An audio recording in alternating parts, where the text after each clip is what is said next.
In today's video, I'm going to teach you how to manage and add DNS records using Hostinger's hPanel.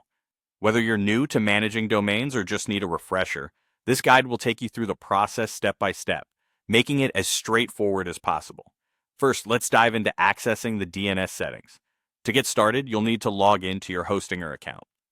Once you're logged in, navigate to the hPanel, which is where we'll be making all the necessary changes. On the left-hand side, locate the menu and click on Domains.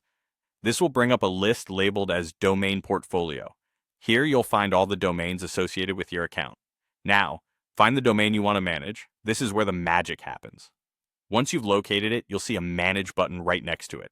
Click on this button to proceed further. In the menu on the left-hand side, look for the option that says DNS, Name Servers, and click on it. This will take you directly to the DNS Zone Editor, the main hub for managing your domain's DNS settings. With access to the DNS settings sorted, it's time to add a new DNS record. Scroll down a bit until you reach the section titled Manage DNS Records. Here you'll see an option to Add Record. Go ahead and click on this button. At this point, you'll need to decide the type of DNS record you want to add. Depending on your needs, you might select an A record, CNAME MX, or TXT. Select the appropriate type from the drop-down menu. Now, let's dive into filling out the details for each type. If you're adding an A record, you'll need to input the IP address in the points to field. For the main domain, use the symbol @. For a subdomain, specify the subdomain's name as per Hostinger's guidelines. If you're working with a CNAME record, what you'll be doing is entering the target host name. In the case of an MX record, this is all about your mail setup. Enter the address of your mail server along with the priority. For a TXT record, input the necessary text information. This might be for verification purposes or other specific configurations.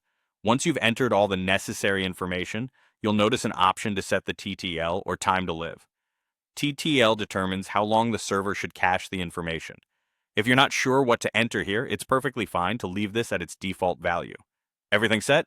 Great. Now, finalize your addition by clicking Add Record.